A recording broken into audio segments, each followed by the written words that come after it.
Sure, I'm sure a lot of y'all done heard about the story floating around the internet right now about T.I. and his son King, who's over years has displayed the characteristics of just being an entitled, self-entitled, spoiled little brat, wannabe thug, because of how your father actually grew up, things he did, trying to provide. And this is a problem, a systemic problem. It's been going on in the black community for generations now. Now, see, you have a father who made some decisions, however you look at those decisions, right, wrong, or indifferent. The end result, him wanting to provide a better life for his seed, for his family.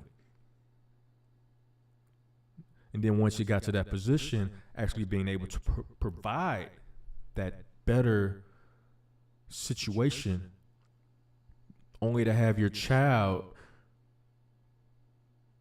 blatantly disrespect you, blatantly just act unappreciative to the things he's been given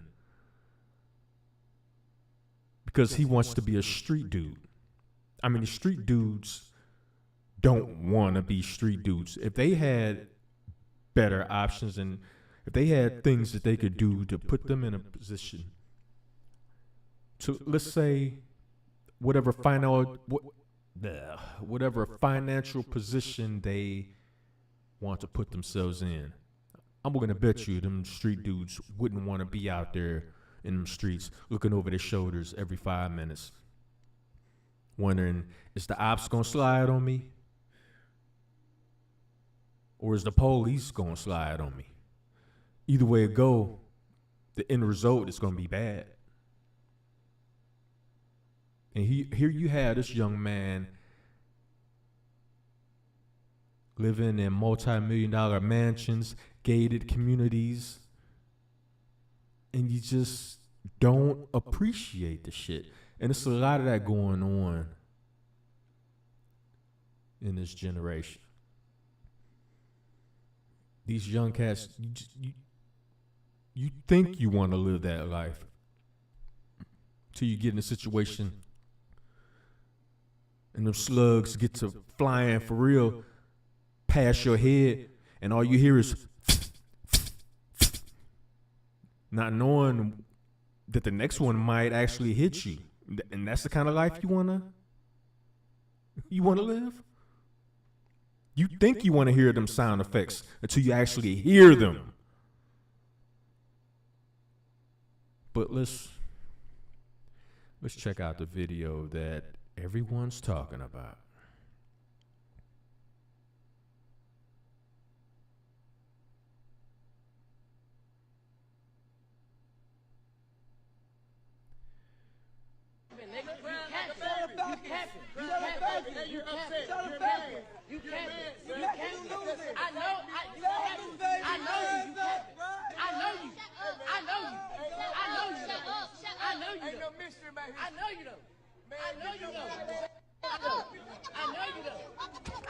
What's wrong with y'all? Why y'all doing that to me? Y'all know me. You know I stand on business. You know I stand on business. Why you even... You know I stand on business. No, you don't. First of all, I can't even imagine, like, talking to my parents the way this dude was talking to his parents back in the day. And the chastising, that discipline and all that you got to do that, like, in their adolescence growing up. Hemming them, you got to hem them up. You got to hem them up then. Because now, and I'm talking about T.I. T.I., you talking to a grown nigga right now. So we don't know for sure. Maybe he has, you know what I'm saying, had that stern discipline and when necessary, ever since the adolescence, maybe he hemmed him up then. Maybe this is just the product, what he's become. Because a lot of times it's not always it's not always the parents just letting stuff go, like, just let them cut up this and that. Sometimes it's that individual's brain, his experiences, what he think he's missing, and all this other crap. Friends he's hanging out with that he talks to. So you go to friend's house or relative's house or whatever. They live in the hood. You start hanging out in the hood. All of a sudden you hood. All of a sudden that rich, lavish life that you've been living, that your father busted his ass to give you, all of a sudden that's not good enough for you.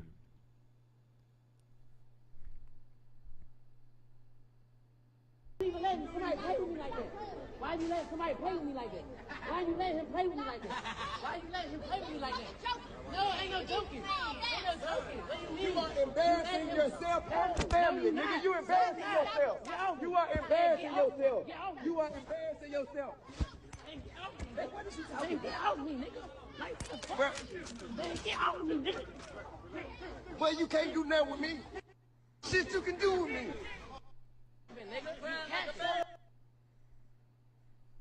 See, and that's what fathers used to do back in the day, to regulate. But of course, now you got all these little silly 1-800 numbers, and these kids, and Kang, from what I understand, he about 20, 21, something like that. He's a grown man right now. He's a grown man. He might be a little older than that. I'm thinking the last time I heard about him in the news, I know he's in his 20s. I know that much.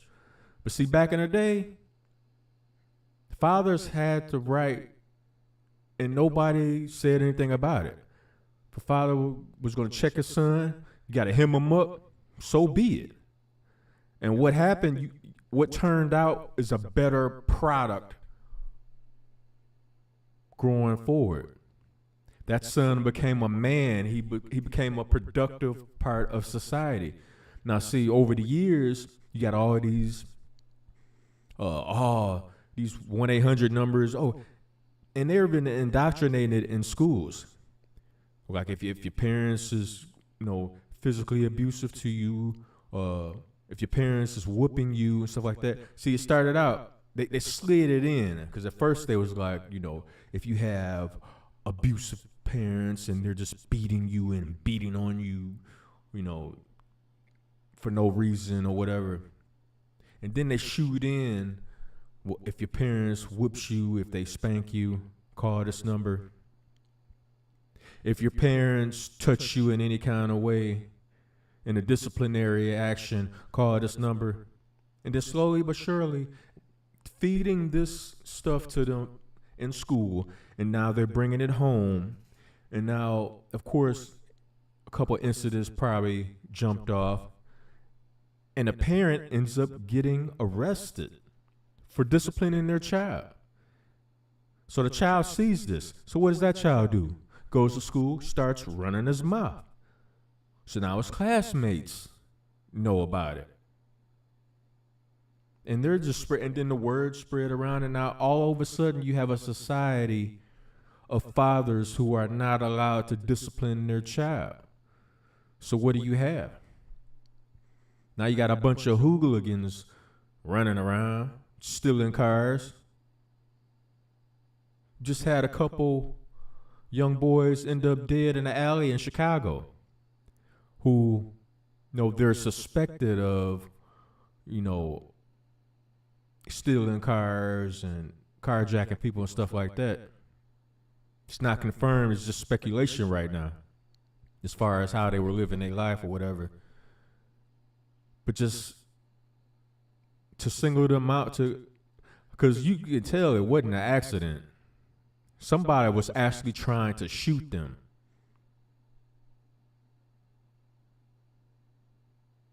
And this is a product of, it's a systemic problem of fathers getting ran out by single mothers, government daddy stepping in and take these fathers' places. And even when the father's there, they're not allowed to discipline their sons at all. So now they turn into ungrateful, non-disciplined, overly emotional Little punks like T.I.'s son. And this is the result. This is the end result what society has created. Because they were hell-bent on destroying black fathers. And they've had a lot of help along the way. We all know who helped them. We all know who contributed. That'll be another discussion for another day. But we all know. We all know the genesis of where it came from. But this is the end result right here. I mean, I can't even fathom talking to my parents like that, talking to my mom, talking to my dad like that. I can't even picture that. I don't even curse in front of my parents. Right now, today, I don't curse in front of my parents. Yet this little nigga get the mouth off and talk all kind of crazy shit like he talking to his homies in the street. Yo, you talking to your parents. How disrespectful can you be? And it's just too much of this bullshit going on. You ain't acting like a king right now. You acting like a court jester. And T.I. was right. You totally embarrassed your families in the arena you guys was in, and now this video is all over the internet. Congratulations. I hope you're happy with yourself. You was born with a silver spoon in your mouth.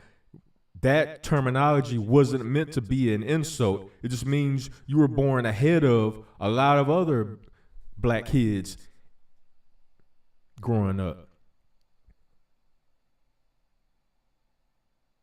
You got a head start, and it was nothing wrong with that.